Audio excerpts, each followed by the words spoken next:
नमस्कार साथियों, राधे राधे।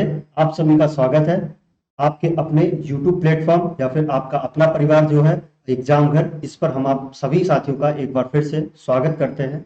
और आज जो है क्लास शुरू करने से पहले आप सभी को क्या करना है, आप सभी को चैनल को सब्सक्राइब करना है, वीडियो को शेयर करना है और एक लाइक जरूर देना है। और जो भी हमारे साथी जहां से भी वीडियोस को देख रहे हैं, वीडियो के माध्यम से जानकारी प्राप्त कर रहे हैं, उन सभी से यही कहना है कि कृपया सभी लोग क्या करें, चैनल को सब्सक्राइब जरूर कर लें, जिससे कि आप सभी को आने वाली क्लासेस का नोटिफिकेशन मिलता रहे। और जैसा कि हमने आपको बताया था कि कुछ दिनों में दूसरी क्लासेस भी आपकी शुरू हो जाएंगी, तो सभी को पढ़ना है, मन लगा के पढ़ना है। क्योंकि आपका जो ये जो इलेक्शन चल रहा है 2024 का, इलेक्शन के बाद संभवतः आपका जो यूपीपी का जो री एग्जाम है, इसकी डेट जल्द ही आएगी। और आपका जो यूपी आरओ एआरओ चल रहा है, इसकी भी आपकी डेट जल्द ही आएगी। और आपका जो एजीटीए का एग्जाम है, ये सारे एग्जाम अब बहुत जल्दी ही इलेक्शन के बाद होने वाले हैं। तो इसी वजह से क्या है, हमको पढ़ना क्या है, उत्तर प्रदेश विशेष। हम जो पढ़ रहे हैं, क्या पढ़ रहे हैं, उत्तर प्रदेश विशेष, यानी कि उत्तर प्रदेश के बारे में जितनी भी जानकारी है वो हमें प्राप्त करनी है। जहां से जो प्रश्न है, एग्जामिनर हमारे क्या करता है कि हमारे जो एग्जाम में क्वेश्चन पेपर होता है उसमें रखता है। तो हम आज की हमारी जो क्लास है वो स्थानीय स्वशासन के ऊपर है। किसके ऊपर है? स्थानीय स्वशासन के ऊपर। क्योंकि हम जो एक टॉपिक पढ़ रहे थे, हमारा टॉपिक कौन सा था? उत्तर प्रदेश की राजनीतिक एवं प्रशासनिक व्यवस्था। तो हमने आपका राज्यपाल पढ़ लिया था, आपका विधानसभा पढ़ लिया था, विधान परिषद पढ़ लिया था, न्यायालय पढ़ लिया था। अब जिस तरह से आपका संसद में संसद के लेवल पे क्या होता है कि आपका विधानसभा है, आपका विधान परिषद है, संसद में आपका लोकसभा है, लोक परिषद है, विधानमंडल में आपका विधानसभा विधान परिषद है। तो ये सभी चीजों मिलकर के शासन करती हैं। तो इसी तरह से जब देखा गया कि ऊपर की तरफ, यानी कि उच्चता पे बहुत अच्छा शासन हो रहा है, तो देखा गया कि जो हमारे गांव की जनता थी, यानी कि जो रूट लेवल का जो हमारी जनसंख्या थी, वहां पे उन लोगों में ये शासन करने की प्रक्रिया या इन सब चीजों का विकास नहीं हो पा रहा था। तो इसीलिए क्या आया? स्थानीय स्वशासन। क्या लाया गया? स्थानीय स्वशासन। वैसे तो जो स्थानीय स्वशासन है, इस तरह की जो प्रक्रिया है वो बहुत ही पुरानी है, ऐतिहासिक है, और पुराने समय में भी, इतिहास में भी देखी गई हैं। लेकिन इसको विधिवत रूप से क्या किया गया? स्थानीय स्वशासन नाम दिया गया, ताकि जो नीचे तबके के लोग हैं, जो हमारे गांव देहात में के जो लोग हैं, वो भी राजनीति से जुड़ सके और क्या करें, अपना योगदान दे सके। तो इसलिए क्या किया गया, जो सत्ता था, अब सत्ता पता चला आपका सिर्फ केंद्र में ही है या फिर राज्य में भी है, लेकिन जो बेसिक चीज है, जो बेसिक है, वो कहाँ पे है? वो गांव में है। क्या है? बेसिक जो है हमारा गांव में है। इसलिए क्या किया गया कि सत्ता का विकेंद्रीकरण किया गया। क्या किया गया? स्थानीय स्वशासन में जो सत्ता थी वो किसी एक के पास ही न रहे, जिससे कि वो उसका अनुचित ढंग से फायदा उठाए। इसीलिए क्या किया गया? सत्ता का विकेंद्रीकरण किया गया। आपसे एग्जामिनर क्वेश्चन पूछता है कि स्थानीय स्वशासन के अंतर्गत क्या आता है, तो उसमें कई ऑप्शन होते हैं। उसमें एक होता है सत्ता का विकेंद्रीकरण। अब एक होता है केंद्रीकरण और एक होता है विकेंद्रीकरण। तो केंद्रीकरण का मतलब है केंद्र की ओर। केंद्र की ओर मतलब एक सेंटर ऑफ पावर, यानी कि सेंटर ऑफ पावर एक व्यक्ति के पास हो। तो क्या है? सत्ता जो है, सत्ता का क्या है? केंद्रीकरण है। लेकिन अब सत्ता को थोड़ा थोड़ा समय बांट दिया कि हाँ, आप यहाँ का देखिए, आप यहाँ का देखिए, फिर उसके ऊपर एक बड़ी बॉडी बना दी। तो इसको क्या कहेंगे? सत्ता का विकेंद्रीकरण, यानी कि सत्ता का फैलाव। अब ग्राम स्तर पे, फिर आपका जिला स्तर पे, उसके बाद में आपका हो गया राज्य स्तर पे, और उसके बाद में आपका क्या हो गया? आपके देश के स्तर पे। तो स्थानीय सुशासन इसे ही कहते हैं, सत्ता के विकेंद्रीकरण को ही क्या कहते हैं? स्थानीय सुशासन कहते हैं। तो आज की हम अपनी क्लास में देखेंगे जो हमारे साथी गांव देहात से जुड़े उन्हें पता होगा कि जो प्रधानी का इलेक्शन होता है, आपका ब्लॉक प्रभाग, आपको हम देसी भाषा में बता दें, जो प्रधानी का इलेक्शन होता है, आपका वीडियो का इलेक्शन होता है, आपका ब्लॉक प्रमुख का इलेक्शन होता है, आपका जिला पंचायत सदस्य का इलेक्शन होता है, और आपके जो जिला पंचायत अध्यक्ष का इलेक्शन होता है। अब जो शहर में है उनके लिए वो किनको जानते हैं? आपका नगर निगम का होता है, आपका नगर परिषद का होता है, आपका नगर पालिका का इलेक्शन होता है। तो गांव देहात में क्या किया गया? आपका आपका प्रधान का हो गया, सरपंच का हो गया, आपका ब्लॉक प्रमुख का हो गया, जिला अध्यक्ष, जिला पंचायत अध्यक्ष का हो गया। उसी तरह से जो शहर है या जो छोटे छोटे कस्बे हैं उनमें क्या लाया गया, नगर पालिका, नगर निगम और नगर पालिका परिषद, नगर निगम और नगर परिषद, तो नगर पंचायत। तो इन चीजों को लाया गया ताकि उन जगहों पे क्या है, सत्ता का विकेंद्रीकरण हो सके और वो अपने हिसाब से, अपने जरूरत के हिसाब से चीजों का विकास करे। तो इन्हीं चीजों को हम पढ़ेंगे। सबसे पहले हम पढ़ेंगे आपका ग्राम पंचायत, इनको इनके ऊपर कौन कौन सी समितियां बनी, ये स्थानीय सुशासन कब लागू हुआ। वैसे तो ये हम स्वतंत्रता के बाद से ही लागू हुआ था, लेकिन इसको जो है संवैधानिक दर्जा कब प्राप्त किया गया, या फिर इनकी संवैधानिक दर्जा देने की जरूरत क्या थी। तो इन चीजों को भी हम देखेंगे। फिर हम देखेंगे अपना नगर पालिका, कौन कौन से संविधान में संशोधन किए गए, जिनके द्वारा इनको लाया गया, कहाँ कहाँ इनको संविधान में जगह दी गई है, किस भाग में है, किस अनुच्छेद में है। तो ये सारी चीजें हम देखेंगे। और अगर स्थानीय सुशासन से एग्जामिनर कोई भी प्रश्न बनाएगा, यहाँ तक कि आपका पीसीएस लेवल में भी अगर कोई क्वेश्चन बनाएगा आपका एग्जामिनर, तो वहां से आपको पक्का है इस क्लास से बाहर आपका कोई भी प्रश्न नहीं जाएगा। तो इसी के साथ में शुरू करेंगे आज की अपनी क्लास को, जो कि है स्थानीय स्वशासन।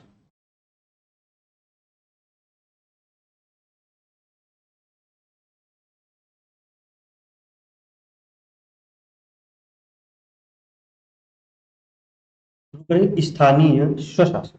तो स्थानीय स्वशासन हमने जैसा कि आपको बताया क्या है, सत्ता का विकेंद्रीकरण करना क्या कहलाता है, स्थानीय स्वशासन। देखिए क्या लिखा हुआ है, स्थानीय स्वशासन से तात्पर्य उस शासन प्रणाली से है जिसमें ग्राम, जिला स्तर पर लोगों को भागीदार बनाकर लोकतांत्रिक विकेंद्रीकरण की प्रक्रिया को सुनिश्चित किया। यही बात हमने आपको अभी बोल के बताई कि क्या इसका मतलब क्या हुआ कि जो ग्राम और जिला स्तर पे लोग हैं उनको उनकी भागीदारी हो किसमें, लोकतांत्रिक विकेंद्रीकरण में, यानी कि लोकतंत्र में, आपका राजनीति में आपका क्या हो, आपकी भागीदारी बढ़े और आप वहां से क्या हो, आप जो सत्ता है उसका क्या हो सके, विकेंद्रीकरण हो सके। तो आपको ये बात याद रखनी है, कहाँ पे, ग्राम स्तर, जिला स्तर पर भागीदार बनाकर लोकतांत्रिक विकेंद्रीकरण को ही क्या कहते हैं, स्थानीय सुशासन कहते हैं। अगला पॉइंट है, अगर हम स्थानीय सुशासन के इतिहास पे बात करेंगे तो पॉइंट है आपका अगला, भारत में स्थानीय सुशासन का अस्तित्व प्राचीन भारत में चोल साम्राज्य, आपको याद रखना है, प्राचीन भारत में चोल साम्राज्य, क्या भारत में स्थानीय सुशासन का अस्तित्व जो है बहुत पुराने समय से रहा है। हमने अभी आपको बताया बहुत पुराने समय से रहा है, जिसमें कि जो चोल साम्राज्य था और जो आपका विजयनगर साम्राज्य था, कौन सा, चोल साम्राज्य और विजयनगर साम्राज्य, इसमें एक व्यवस्था चलती थी, कौन सी, आयंगर व्यवस्था। कौन सी व्यवस्था चलती थी आपकी, आयंगर व्यवस्था। कौन सी व्यवस्था थी आपकी, आयंगर व्यवस्था। वो जो व्यवस्था थी कुछ कुछ इसी तरह की थी, क्या थी, वो इसी व्यवस्था से मिलती जुलती थी, जो कि आपकी स्थानीय सुशासन में अब अपनाई गई है। तो आपका कहां पे होगा, अगर आपसे प्रश्न पूछे कि प्राचीन भारत में स्थानीय सुशासन कहाँ देखने को मिलता है, तो आप बताएंगे चोल साम्राज्य में या फिर विजयनगर साम्राज्य में। या आपसे अगर ये पूछ ले कि इस उस व्यवस्था को कहते क्या थे, तो कौन सी व्यवस्था थी आपकी, आयंगर व्यवस्था। कौन सी थी आपकी, आयंगर व्यवस्था। कहाँ मिलती थी आपकी, चोल साम्राज्य में और विजयनगर साम्राज्य में देखने को मिलती थी आपकी आयंगर व्यवस्था। किसके जैसे जैसे वो होती थी, वो आपकी होती थी आपका स्थानीय स्वशासन के जैसे। अगला बहुत इंपॉर्टेंट पॉइंट आपके एग्जाम में लगभग हर एक एग्जाम में कहीं ना कहीं इससे प्रश्न आता ही है कि जो लॉर्ड रिपन है इन्हें स्थानीय स्वशासन का जनक कहा जाता है। जब हमारे देश पे ब्रिटिशर्स का शासन, क्या, जब हमारे देश पे ब्रिटिशर्स का शासन था, तो क्या हुआ, जो लॉर्ड रिपन थे उन्होंने इस व्यवस्था को क्या किया था, फिर से लागू किया था। इसलिए क्या है, आधुनिक भारत में लॉर्ड रिपन को स्थानीय सुशासन का जनक कहा है। अब जनक इनको इसलिए कहा जाता है क्योंकि इन्होंने पूरे बड़े लेवल पे पूरे देश में इस व्यवस्था को क्या किया था, लागू किया था। जबकि जो विजयनगर चोल साम्राज्य एक देश में ही अलग अलग छोटे छोटे साम्राज्य थे जहां पे ये व्यवस्था देखने को मिलती है। इसलिए लॉर्ड रिपन को क्या कहते हैं, स्थानीय स्वशासन का जनक कहा है। ये आपके लिए बहुत महत्वपूर्ण पॉइंट है, जो लॉर्ड रिपन है इन्हें स्थानीय सुशासन का जनक कहा जाता है। हमारा देश आजाद हो गया, जब हमारा देश आजाद हुआ 15 अगस्त 1947 को, तो जो हमारे तत्कालीन प्रधानमंत्री थे पंडित जवाहरलाल नेहरू, पंडित जो जवाहरलाल नेहरू थे, उन्होंने क्या किया कि 2 अक्टूबर 1952 को उन्होंने क्या किया, 55 विकास खंडों में क्या किया, एक सामुदायिक विकास कार्यक्रम की शुरुआत की। किसकी शुरुआत की? सामुदायिक विकास कार्यक्रम। अब यहाँ से आपसे प्रश्न सिर्फ इतना आता है कि सामुदायिक विकास कार्यक्रम की शुरुआत किस सन में हुई थी? सामुदायिक विकास कार्यक्रम की शुरुआत किस सन में हुई थी? तो आपको सिर्फ इतना याद रखना है कि जो सामुदायिक विकास कार्यक्रम है इसके इसकी शुरुआत कब होती है? 1952। इसका जो मुख्य उद्देश्य था वो ये था, क्योंकि हमारा देश जो है उस समय जब आजाद हुआ तो बहुत ही गरीबी से जूझ रहा था। अब जो ऊंचे तबके के लोग थे, अमीर लोग थे, वो तो अपना खा पी रहे थे, लेकिन जो सबसे नीचे तबके गांव देहात के लोग थे उनमें क्या था? उनका विकास नहीं हो पाया था। गांव में सड़कें नहीं थी, गांव में बिजली की व्यवस्था नहीं थी, गांव में पानी की व्यवस्था नहीं थी। मतलब ये था कि गांव से जो कनेक्टिविटी थी वो बिल्कुल भी नहीं थी। यानी कि जो समुदाय थे वो कोई इधर बंजारे टाइप से रह रहे हैं, कुछ इधर रह रहे हैं, कुछ इधर रहे, उनका कोई भी आपस में कनेक्शन नहीं था। ना ही उनका कनेक्शन बड़े शहरों से था कि वो उनका विकास हो सके। तो इन सब चीजों को ध्यान में रखते हुए क्या किया गया? पंडित जवाहरलाल नेहरू के द्वारा एक कार्यक्रम शुरू किया गया और उस कार्यक्रम को नाम दिया गया सामुदायिक विकास कार्यक्रम। क्या का नाम दिया गया? सामुदायिक विकास कार्यक्रम। और इसकी शुरुआत कब हुई? 1952 में हुई। अगर पूछे किसके काल में हुई तो वो कौन थे उस समय पर हमारे प्रधानमंत्री? पंडित जवाहरलाल नेहरू। कौन? पंडित जवाहरलाल नेहरू। इतनी बातें याद रखेंगे, आगे देखेंगे। अब आगे हम देखेंगे पंचायती राज से संबंधित कुछ प्रमुख समितियां। क्या? पंचायती राज से संबंधित कुछ प्रमुख समितियां।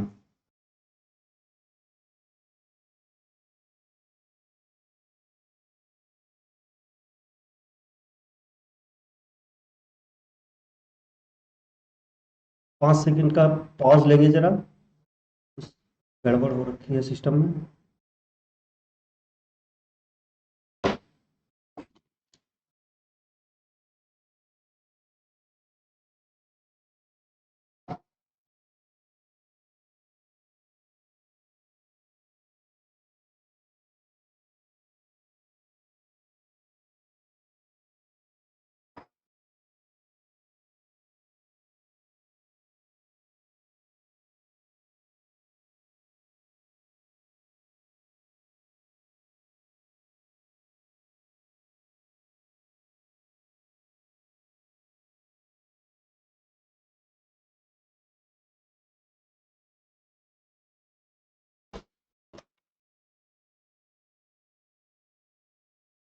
सही हो गया है, दरअसल इंटरनेट कनेक्शन चला गया था।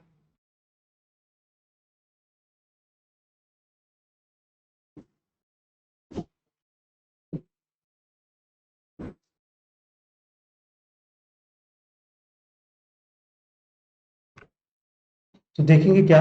पंचायती राज से संबंधित प्रमुख समितियां। अब ये जो जब हमारा ये सामुदायिक विकास कार्यक्रम चल रहा था, जब ये कुछ दिन तक चला तो इसमें भी क्या हुआ कि हमें वो चीज देखने, मतलब उतना विकास या उतना जो हम उससे अ, अपेक्षा कर रहे थे इस कार्यक्रम से कि इन चीजों का में बदलाव होगा, वो हमें देखने को नहीं मिला। क्या? वो हमें देखने को नहीं मिला। तो इसलिए क्या हुआ कि सरकार ने कुछ समितियों का गठन किया, उनसे पूछा, उनकी सिफारिशें मांगी, उनकी सलाह मांगी कि हमें इन सब चीजों के लिए, गांव के विकास के लिए क्या करना चाहिए। तो उसमें से कई सारी समितियां हैं जो कि समय समय पर बनती रही, और ये समितियों ने अपने अपने क्या किए? अपने अपने विचार प्रस्तुत किए, उनको एक्सेप्ट किया गया, कुछ को नहीं किया गया, कुछ को लागू किया गया, कुछ को नहीं लागू किया गया।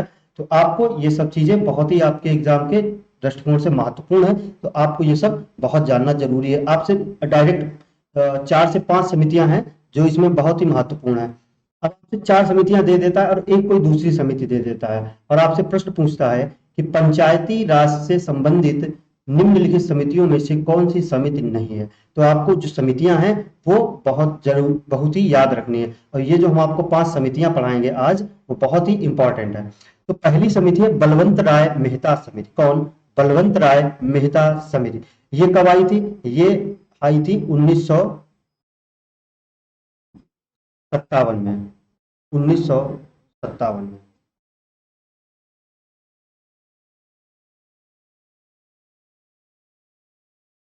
बलवंत राय मेहता समिति थी। इसको इसको क्यों लाया गया? जो हमारा जो सामुदायिक विकास कार्यक्रम चल रहा था, और एक और कार्यक्रम चलाया गया था जिसका नाम था राष्ट्रीय विस्तार सेवा कार्यक्रम। कौन? राष्ट्रीय विस्तार सेवा कार्यक्रम। और ये आया था 1953 में। क्या आया था? 1953 में। 1952 में आपका आया था सामुदायिक विकास कार्यक्रम, और 1953 में आया था राष्ट्रीय राष्ट्रीय विस्तार कार्यक्रम। ये आपका 1953 में आया था। जब इन्होंने 2 3 4 साल काम किया, इनसे वो जो अपेक्षा थी वो काम नहीं हो पाया, तो सरकार ने क्या किया, एक समिति का गठन किया और कहा कि इन दोनों जो कार्यक्रम चल रहे हैं इनका अध्ययन करो और इन पे जो है कुछ अपने विचार दो, अपनी सिफारिशें दो, ताकि हम जो है जो अपेक्षा कर रहे हैं उस चीज को हम क्या कर पाए, पूरा कर पाए।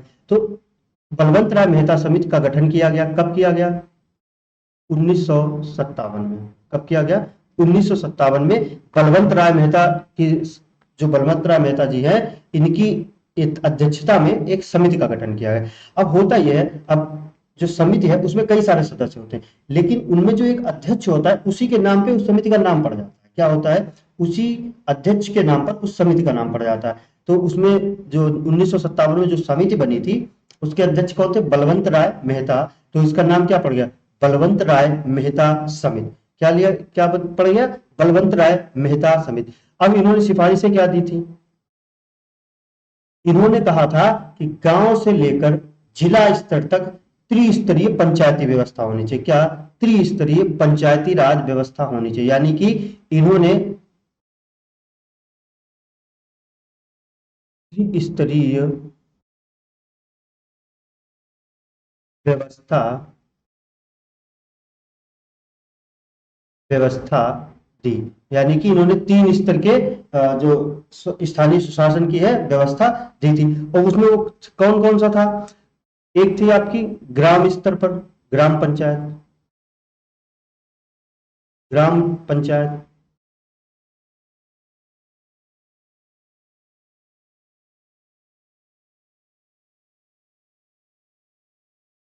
ग्राम पंचायत। दूसरी थी ब्लॉक पंचायत, ब्लॉक ब्लॉक स्तर पर आपकी हो गई क्या? ब्लॉक पंचायत। और तीसरी थी जिला स्तर पर जिला पंचायत। कौन था? जिला पंचायत। इन्होंने 3 स्तर की बात कही कि जो स्थानीय सुशासन है वो हमारा गांव से लेकर के जिले तक 3 स्तर पे होना चाहिए। कितने स्तर पे होना चाहिए? 3 स्तर पे। तो आपसे एग्जामिनर डायरेक्ट प्रश्न पूछता है कि त्रिस्तरीय आपकी स्थानीय सुशासन की व्यवस्था किस समिति के द्वारा दी गई? तो वो कौन सी थी? बलवंत राय मेहता समिति। आपको याद रखना कैसे है? त्रिस्तरीय, बलवंत 1, राय 2 और मेहता 3। तो नाम में 3 शब्द, और उन्होंने कितनी स्तरीय व्यवस्था दी? आपकी त्रिस्तरीय व्यवस्था दी।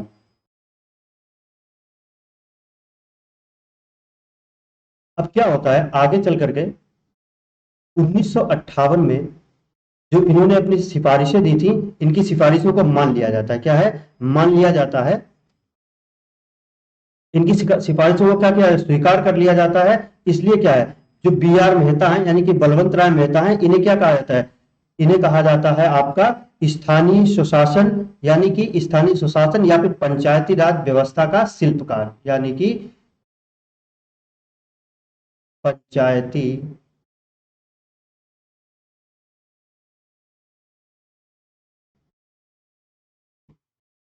व्यवस्था का जनक या शिल्पी का जनक किसे कहते हैं? तो इनके जो पंचायती राज व्यवस्था का जनक है किसे कहते हैं? आपका बलवंत राय मेहता जी को कहते हैं। किसको कहते हैं? बलवंत राय मेहता जी को कहते हैं। अब जो इनकी जो सिफारिशें स्वीकार कर ली गई, तो क्या होता है कि सबसे पहले 12 जनवरी, नहीं गलत हो गया, 12 जनवरी नहीं होगा, यहाँ पर होगा 2 अक्टूबर। अब आप देख रहे हो कि 2 अक्टूबर का बहुत महत्व है इसमें। 2 अक्टूबर का महत्व इसलिए है कि 2 अक्टूबर को गांधी जयंती होती है, गांधी जी का जन्मदिन होता है। और गांधी जी ने जो है गांव के विकास में बहुत ज्यादा जोर दिया था कि गांव का विकास होना चाहिए। इसलिए जो स्थानीय स्वशासन से लेकर वो चीजें ज्यादातर कब होती हैं? 2 अक्टूबर को ही होती है। तो 2 अक्टूबर 1959 को, क्या 2 अक्टूबर 1959 को, जो उस समय के हमारे प्रधानमंत्री थे तत्कालीन पंडित जवाहरलाल नेहरू, उन्होंने क्या किया? राजस्थान के नागौर जिले से, क्या राजस्थान के नागौर जिले, क्या नागौर जिले में नागौर जिले से क्या हुआ, देश की पहली त्रिस्तरीय पंचायत, क्या त्रिस्तरीय पंचायत का उद्घाटन किया था। राजस्थान के नागौर जिले से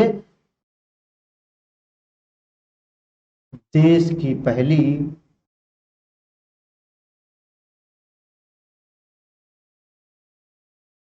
त्रिस्तरीय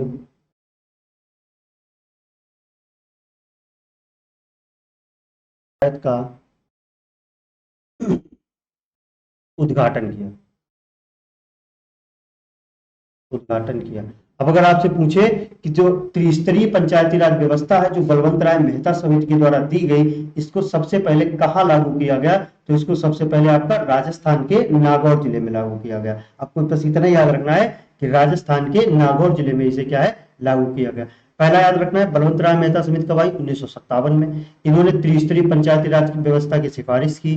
पंचायती राज व्यवस्था का जनक किसे कहते हैं, आपका बलवंत राय मेहता को कहते हैं। सबसे पहले त्रिस्तरीय पंचायती राज व्यवस्था कहाँ अपनाई गई, तो राजस्थान के नागौर जिले में। वो कौन से स्तर है, ग्राम पंचायत, ब्लॉक पंचायत और जिला पंचायत। ग्राम पंचायत आपका जो प्रधान, आप जिसे जानते हैं प्रधान के नाम से, ब्लॉक पंचायत जिसे आप ब्लॉक प्रमुख कहते हैं, और जिला पंचायत पे जिला अध्यक्ष होता है।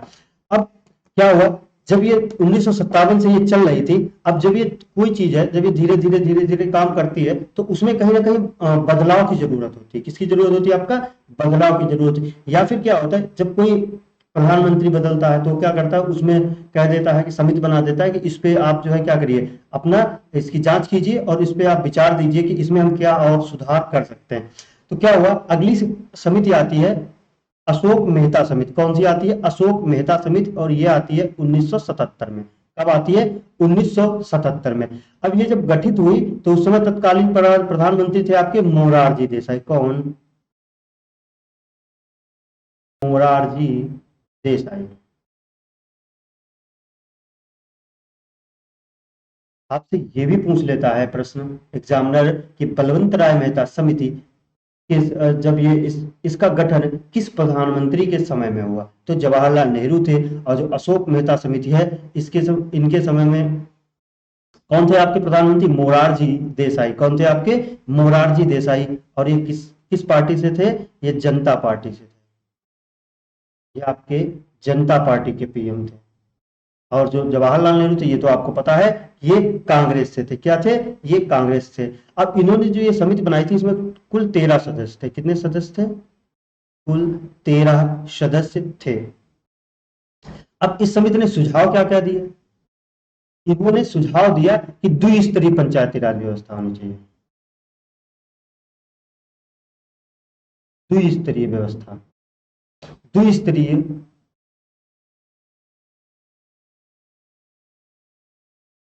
पंचायती राज।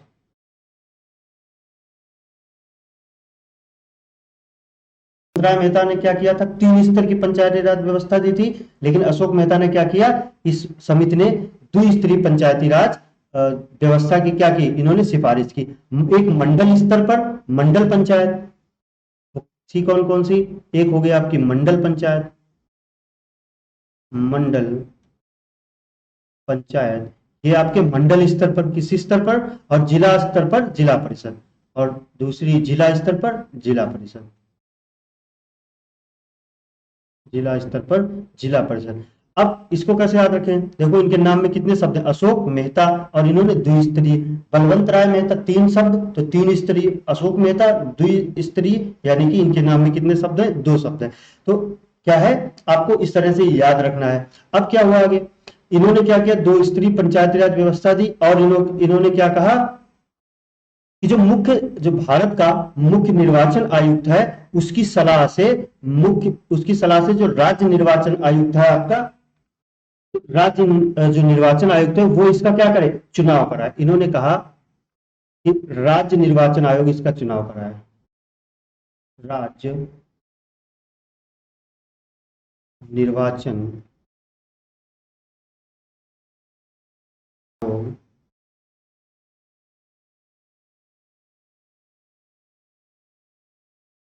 चुनाव कराए। क्या पंचायत के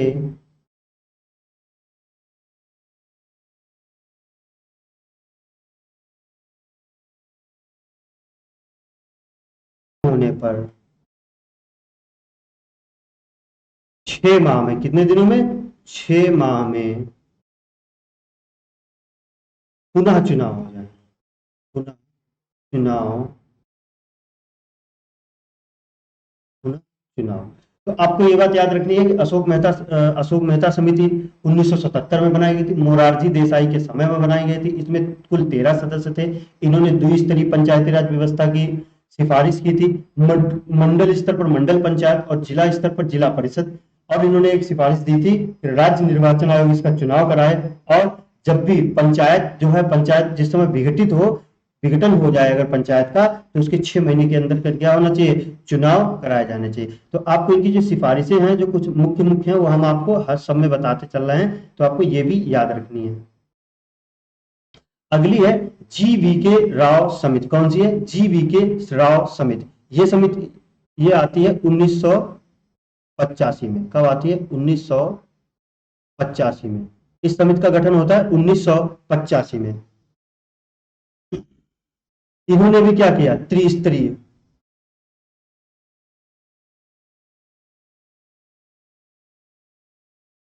त्रिस्तरीय जी.वी. के, क्या, जी.वी. के, तो आपको याद रखना, जी.वी. के राव समिति ने त्रिस्तरीय पंचायत की व्यवस्था की। इन्होंने क्या नाम दिया इसका, इन्होंने इसको नाम दिया था ग्राम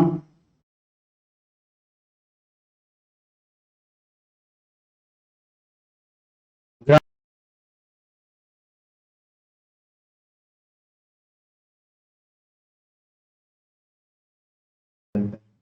इन्होंने भी 3 स्तर की बात की थी, और कहा कि ग्राम लेवल पे, मतलब गांव में, आपका ब्लॉक पे और जिले पे।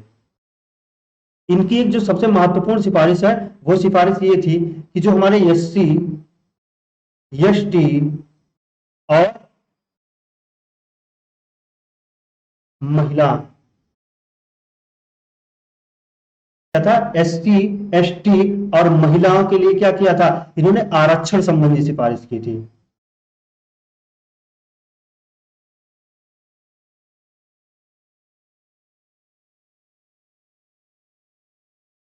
के लिए आरक्षण की सिफारिश। महत्वपूर्ण प्रश्न यही बनता है कि एससी, एसटी और महिलाओं के आरक्षण की सिफारिश किस समिति के द्वारा की गई थी, तो आपकी जी.वी. के राव समिति। और इन्होंने एक सिफारिश और की थी जो आपकी महत्वपूर्ण है, इन्होंने जो इसका कार्यकाल बताया था वो 5 साल रखने को कहा था। कार्यकाल, पंचायत का जो कार्यकाल हो वो 5 साल, ये भी इन्होंने अपने इसमें कहा था। तो आपको याद रखना है, जी.वी. के राव समिति आपकी कब आई थी, 1985 में। इन्होंने भी त्रिस्तरीय बात की थी, ग्राम, ब्लॉक और जिला स्तर पर। एससी, एसटी और जो महिलाओं के लिए आरक्षण की सिफारिश किसने की थी, जी.वी. के राव ने। और इन्होंने जो कार्यकाल क्या बताया था पंचायतों का, 5 साल। तो अगली समिति है, और चौथी समिति, एल.एम. सिंघवी समिति। कौन सी है, एल.एम. सिंघवी समिति। एल.एम. सिंघवी समिति ये आती है आपकी 1986 में। कब आती है, 1986 में। इन्होंने एक बहुत महत्वपूर्ण बात कही थी, इन्होंने कहा था कि जो पंचायती राज संस्थाएं हैं, इन्हें जो है क्या हो, आपका संवैधानिक दर्जा मिले।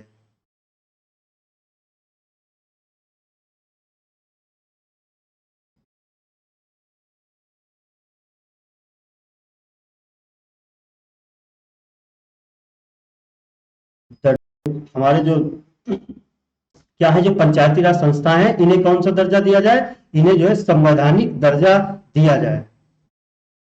और ग्रामीण स्तरों पर क्या है, और ग्रामीण स्तरों पर न्याय पंचायत का गठन किया जाए। ग्राम स्तर पर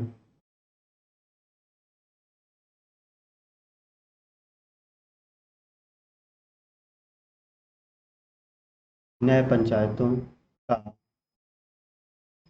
गठन गठन किया जाए। और इन्होंने एक बात बोली थी कि राज्य वित्त आयोग का गठन किया जाए। किसका, राज्य वित्त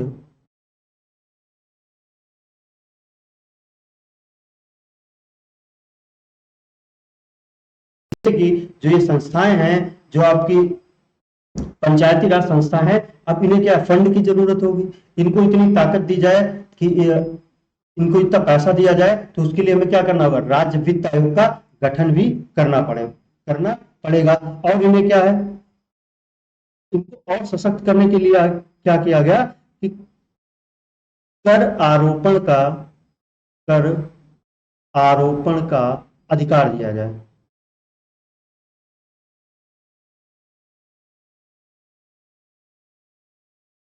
गांव में जैसे कोई जब बाजार लगती है या मेला लगता है तो वहाँ पे चुंगी पड़ती है, आप जो गांव देहात से हैं वो इस बात को समझेंगे कि वहाँ पे चुंगी पड़ती है, तो वो कौन लेता है, वो हमारा लोकल प्रशासन लेता है, वो राज्य सरकार को नहीं जाता है, ना ही वो आपको केंद्र सरकार को जाता है, वो हमारा जो लोकल प्रशासन होता है वो लेता है। तो आपको याद रखनी है कि एलएम सिंघवी समिति आपका 1986 में आई।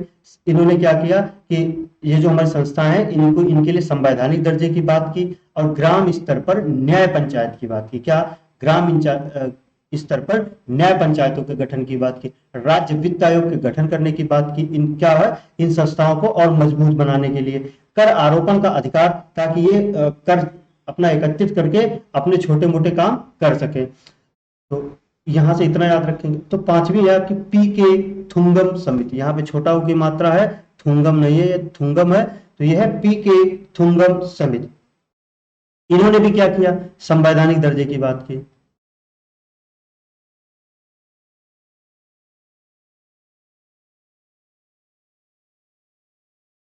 संवैधानिक दर्जे की बात, तो ये हमारी पंचायती राज संस्थाएं हैं, इनका डायरेक्ट कनेक्शन किससे होना चाहिए, केंद्र सरकार के, ना कि राज्य सरकार से।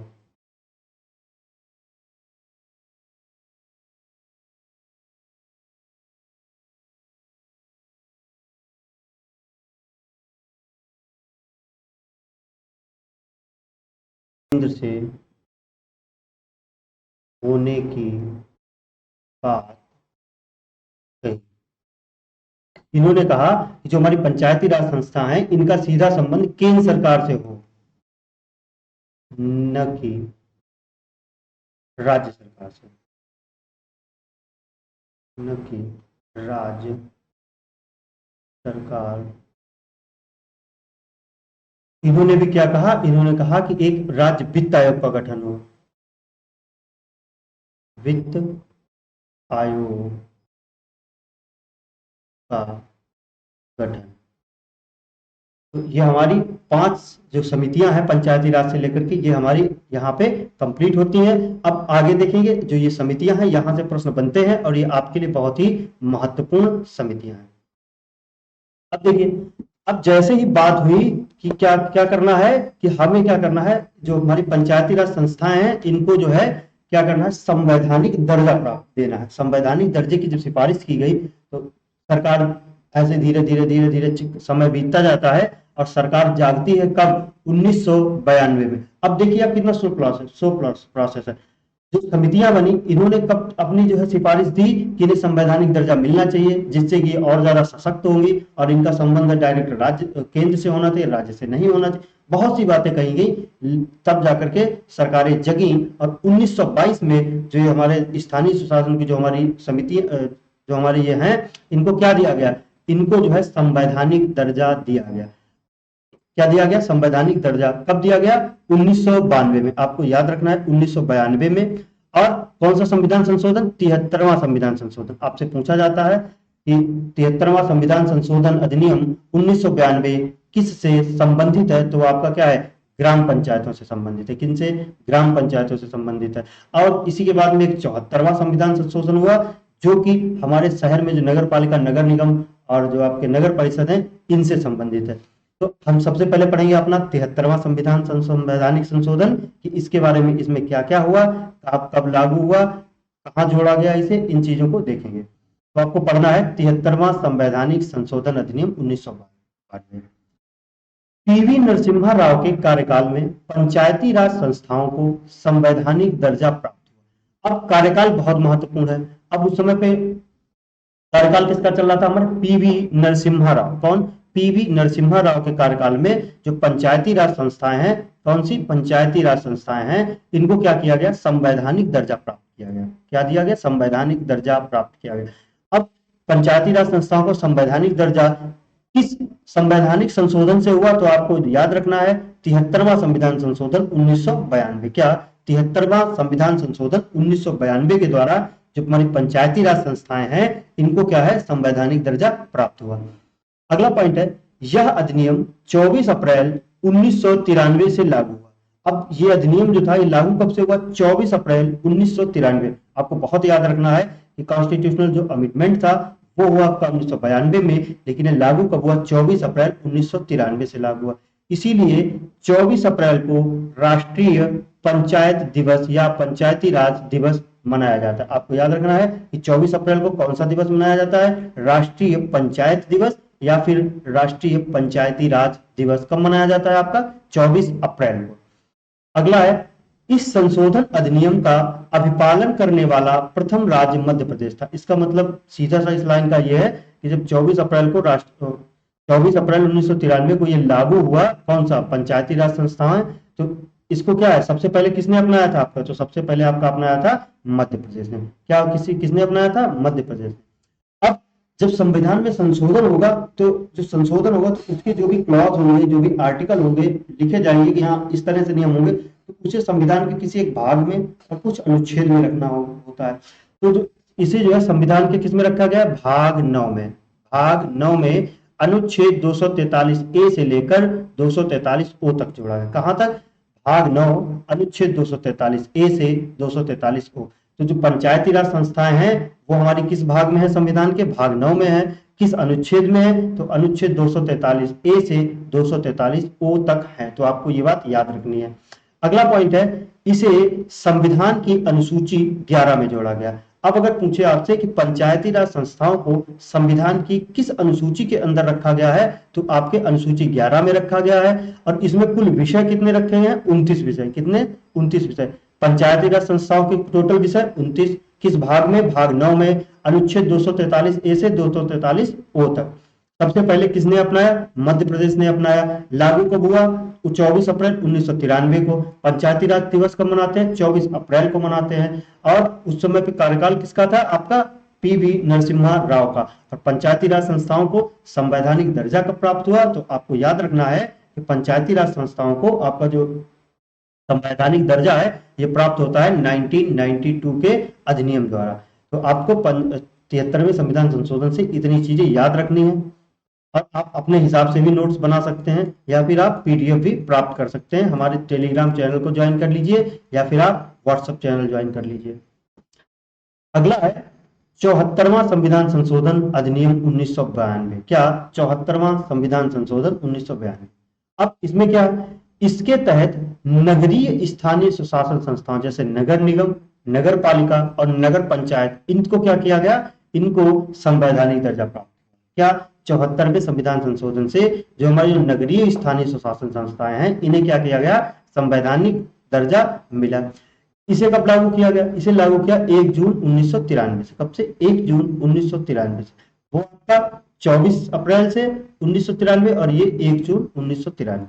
अब इसको भी कहीं ना कहीं भाग में रखा जाएगा, तो इसे संविधान के भाग 9A में रखा गया। किसमें? 9A में।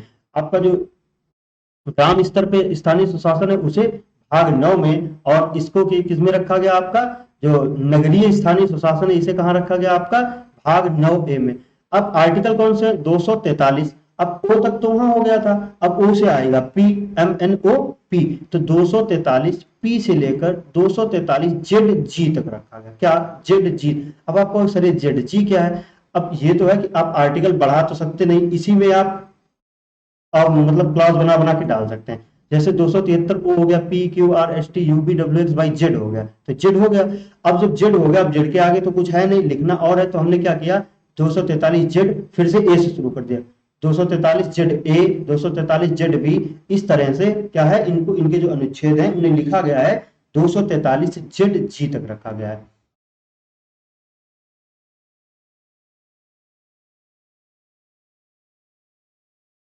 संविधान की 12वीं अनुसूची में जोड़ा गया। किसमें जोड़ा गया? संविधान की 12वीं अनुसूची में जोड़ा गया है। इसमें कुल विषय कितने हैं? 18 हैं। तो इसमें कुल विषय कितने हैं आपके? 18 कुल विषय हैं। तो आपको ये चीजें याद रखनी है कि जो 74वां संविधान संशोधन है ये आपका नगरीय स्थानीय सुशासन से लेकर के है और ये आपका 1993 में लागू होता है। ये भाग 9A में रखा गया है। आर्टिकल 243 से 243 Z तक है। संविधान की अनुसूची 12 में रखा गया है और इसके अंतर्गत कुल कितने विषय हैं? कुल 18 विषय हैं। तो आपको दोनों संविधान संशोधन बहुत ध्यान से याद रखना है। अब कुछ और महत्वपूर्ण पॉइंट हैं जो स्थानीय सुशासन से लेकर के वन लाइन में, वो आपको याद रखने हैं। अब देखेंगे, पहला पॉइंट है, जिन राज्यों की जनसंख्या 20 लाख से कम होगी वहां पंचायत समिति नहीं बनाया जाए। क्या? जिन राज्यों की जो जनसंख्या है 20 लाख से कम होगी वहां पे क्या है? पंचायत समिति नहीं बनाया जाएगी। अब जो पश्चिम बंगाल है इसमें 4 स्तरीय पंचायती राज व्यवस्था है। आपको बहुत महत्वपूर्ण है, याद रखना है। जो आपका पश्चिम बंगाल एक ऐसा राज्य है जहां पे 4 स्तरीय पंचायती राज व्यवस्था है। कितने स्तरीय? आपका 4 स्तरीय पंचायती राज व्यवस्था है। मेघालय, मिजोरम तथा नागालैंड में 1 स्तरीय पंचायत है। कितने स्तरीय पंचायत है आपकी? 1 स्तरीय। कहां कहां पे? आपका मेघालय, मिजोरम और नागालैंड। क्या? मेघालय, मिजोरम और नागालैंड में 1 स्तरीय पंचायत है। अब 1 स्तरीय पंचायत इसलिए है क्योंकि वहां पे इतनी ज्यादा जनसंख्या है नहीं कि ग्राम स्तर पे बने, फिर ब्लॉक स्तर पे बने, फिर जिला स्तर पे बने। तो वहां पे क्या है? 1 स्तर में ही काम चल रहा है। अब अगला है, पंचायत के वित्तीय स्थिति की सुधार के लिए राज्यपाल राज्य वित्त आयोग का गठन करता है। अभी हमने आपको पीछे बताया कि राज्य जो आपकी पंचायतें हैं उनको जो है फंडिंग करने के लिए या फिर उनको और मजबूत बना के, आर्थिक दृष्टि से मजबूत बनाने के लिए क्या है? राज्य वित्त आयोग का गठन किया जाता है। अब आपसे एग्जामिनर डायरेक्ट क्वेश्चन पूछता है कि राज्य वित्त आयोग का गठन कौन करता है? तो आपका राज्य वित्त आयोग का गठन कौन करता है? आपका राज्यपाल करता है। कौन करता है? राज्यपाल करता है। अगला पॉइंट है, दिल्ली में पंचायत नहीं। क्या? दिल्ली में पंचायत नहीं है। अगला पॉइंट, पंचायत के सदस्य बनने के लिए उम्मीदवार की आयु 21 वर्ष होनी चाहिए। कितनी होनी चाहिए? 21 वर्ष। तो पंचायत के सदस्य बनने के लिए उम्मीदवार की आयु कितनी है? 21 वर्ष। जो प्रधान होते हैं या फिर जो वीडियो होते हैं उनकी उम्र कितनी होनी चाहिए? 21 वर्ष होनी चाहिए मिनिमम। अगला पॉइंट है, पंचायत के सभी स्तरों पर महिलाओं के लिए 1/3 सीट आरक्षित है। क्या? अब अगर कहा जाए, जैसे कहा गया था सिफारिशों में कि महिलाओं को आरक्षण होना चाहिए, तो क्या है? पंचायत के सभी स्तरों पर, पंचायत के सभी स्तरों पर क्या किया गया है? जो महिलाएं हैं 1/3 उनके लिए सीट क्या कर दी गई है? आरक्षित कर दी गई। लेकिन बिहार एक ऐसा राज्य है जहां पे 50% सीट आरक्षित है महिलाओं के लिए। कितने प्रतिशत? 50% सीट आरक्षित है किसके लिए? महिलाओं के लिए। अगला है, पंचायत का कार्यकाल उसकी बैठक से 5 वर्ष होता है। जो पंचायत होती है उसका कार्यकाल जो होता है ये कितना होता है? उसकी कार्यकाल उसका होता है पहली बैठक से 5 वर्ष होता है। अब जो प्रधान होता है, प्रधान, इसको जो अगर हटाना हटाना हो हमें तो क्या होता है? जितने भी सदस्य होते हैं, जो वार्ड सदस्य होते हैं, उनकी 2/3 से क्या बहुमत से पास होना चाहिए। बहुमत से पास होकर के ही इसे प्रधान को हटाया जा सकता है। और इसे इससे क्या है? 14 दिन पहले इसको जानकारी देनी होगी। 14 दिन पहले जानकारी देनी होगी कि हम तुमको हटा रहे हैं। और क्या है? 2/3 बहुमत से प्रधान को हटाया जा सकता है। और जिस दिन लाया जाएगा, ये अगर वो नहीं हटा, अगर ये पास नहीं हुआ तो उसके 1 साल के अंदर उसको जो है दोबारा हटाने की कोशिश नहीं कर सकते। क्या? 1 साल के अंदर दोबारा हटाने की कोशिश नहीं कर सकते हैं। अगला है, पंचायत समितियों की गण पूर्ति 1/20 होती है, यानी कि 1/20 होती है। जैसे आपने देखा कि हमारे संसद में गणपूर्ति, संसद के जितने भी सदन होते हैं उनकी गणपूर्ति होती है, तो उसी तरह से जो पंचायत समितियां होती हैं इनकी जो गणपूर्ति है क्या होती है? सदस्यों का 1/20 होती है। तो आपको ये जो पॉइंट है ये बहुत ही इंपॉर्टेंट है। चाहे तो आप स्क्रीनशॉट लेकर के अपने पास रख लें भविष्य के लिए, या फिर आप खुद भी नोट्स अपने हिसाब से बना सकते हैं। और हम आपसे ये आपको यही सलाह देंगे कि आप अपने नोट्स अपने हैंड रिटन अपने हाथ से लिखें, और अपने हैंड रिटन नोट्स को आप अपने हिसाब से लिखेंगे, अपने हिसाब से, तो आपको ही दोहराने हैं तो वो आपके लिए बहुत ही महत्वपूर्ण होता है। अब हमें मजबूरी है कि हमें इतना पूरा लिखे, हमारा अपने हैंड रिटन नोट्स नहीं है, ये हमको पूरा लिखना पड़ता है क्योंकि हर प्रकार का बच्चा है। तो इसलिए आपके लिए फायदा इसी में है कि आप अपने नोट्स खुद बनाएं। अगला पॉइंट है, पंचायत सदस्यों को हटाने के लिए जिला पंचायत अधिकारी को 15 दिन पूर्व सूचना देनी होती है और 2/3 बहुमत से प्रस्ताव पारित करके हटाया जाता है। हमने आपको बताया कि जिला पंचायत अधिकारी को, वहां पे मैंने शायद प्रधान को ही लिख दिया है, तो वो गलत, वो नहीं है। जिला पंचायत अधिकारी जो होता है उसे 15 दिन पूर्व सूचना देनी होती है कि हम प्रधान जी को क्या कर रहे हैं, हटा रहे हैं।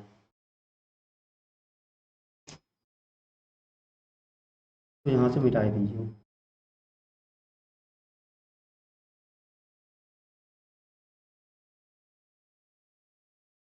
तो आपको ये बात याद रखनी है कि पंचायत सदस्यों को हटाने के लिए क्या होता है, जो हमारे जिला पंचायत अधिकारी होता है उसे 15 दिन पहले सूचना देनी होती है और 2/3 बहुमत से प्रस्ताव पारित करके हटाया जाता है। अब अगला पॉइंट है, मुखिया अपना त्यागपत्र जिला पंचायत अधिकारी को देता है। किसको देता है, आपका जिला पंचायत अधिकारी को। मुखिया जो होता है यानी कि जो प्रधान होता है वो अपना त्यागपत्र किसे देता है, जिला पंचायत अधिकारी को देता है। अगला है, पंचायत सदस्यों की खाली सीटों को 6 महीने के अंदर चुनाव में भरा जाता है। पंचायत सदस्य जो होते हैं अगर उनकी सीट खाली हो गई है किसी कारणवश, तो 6 महीने के अंदर उनके चुनाव के द्वारा भरा जाता है और वो सिर्फ और सिर्फ बचे हुए समय के लिए ही आते हैं। ऐसा नहीं है कि मान लो 2 साल बाद सीट खाली हुई तो वो अगले 5 साल के लिए आएंगे, तो 5 साल के लिए इसका मतलब ये हुआ कि 3 साल में इलेक्शन हो जाएगा, वो 2 साल के लिए आगे हो जाएंगे। नहीं, जो बचा हुआ समय होता है उसी के लिए आते हैं। पंचायत के सभी स्तर का चुनाव राज्य निर्वाचन आयोग कराती है। कौन, पंचायत के सभी स्तर का चुनाव कौन कराता है, आपका राज्य निर्वाचन आयोग कराता है। पंचायत की 2 बैठकों के मध्य अधिकतम 3 महीने का गैप हो सकता है। कितने महीने का हो सकता है, अधिकतम 3 महीने का गैप हो सकता है। अगला पॉइंट, पंचायत चुनाव का निर्णय राज्य सरकार लेती जो चुनाव हो कराता कौन है, आपका राज्य निर्वाचन आयोग कराता है, लेकिन इस चुनाव का निर्णय कौन लेता है, तो वो आपकी राज्य सरकार लेती है। पंचायत की बैठक 2 महीने में एक बार होना अनिवार्य है। पंचायत की जो बैठक है वो आपकी 2 महीने में एक बार होना बहुत ही आवश्यक होता है। अब जो हरियाणा की पंचायत है इसे क्या कहते हैं, इसे खाप कहते हैं। क्या कहते हैं, खाप पंचायत कहते हैं। किसको, हरियाणा की जो पंचायत है उसे क्या कहते हैं, आपकी खाप पंचायत कहते हैं। अब देखिए जो नगर पालिका और इनको देखिए जो हमारे शहरी स्थानीय सुशासन से संबंधित है। नगर पालिका की अवधि अपनी पहली बैठक से 5, इसका भी कार्यकाल कितना होता है, 5 वर्ष का होता है। अब देखो कहाँ पे नगर निगम होगा, कहाँ पे नगर परिषद होगा, कहाँ पे नगर पंचायत होगा, कहाँ पे नगर पालिका परिषद होगा, तो आपको ये याद रखना है। कहाँ 10 लाख से अधिक आबादी अगर है तो वहां पे क्या हो जाएगा, आपका नगर निगम। साथ ही 5 लाख से अधिक और 10 लाख से कम, यानी कि 5 से 10 लाख के बीच में भी अगर आपकी आपके शहर की आबादी है तो वहां पे भी क्या होना चाहिए, नगर निगम। 1 लाख से अधिक और 1 से 5 लाख तक है तो आपका नगर पालिका परिषद होगा। 15,000 से 1 लाख तक है तो आपका नगर पंचायत होगा। तो आपको ऐसे याद रखना है, 15,000 से 1 लाख नगर पंचायत, 1 लाख से 5 लाख नगर पालिका परिषद, 5 लाख से 10 लाख नगर निगम और 10 लाख के ऊपर भी क्या हो जाएगा, आपका नगर निगम हो जाएगा। तो सबसे पहले देखें नगर निगम के बारे में। क्या, नगर निगम के बारे में। तो नगर निगम होता है पहले पॉइंट है यहाँ पे कि नगर निगम की रचना, नगर निगम की रचना एक नगर प्रमुख, नगर निगम में जो उसका मुख्य होता है उसके क्या कहते हैं, मेयर कहते हैं। क्या कहते हैं, नगर प्रमुख जो होता है उसे मेयर कहते हैं। और यह नगर का प्रथम व्यक्ति होता है। क्या होता है, ये नगर का प्रथम व्यक्ति।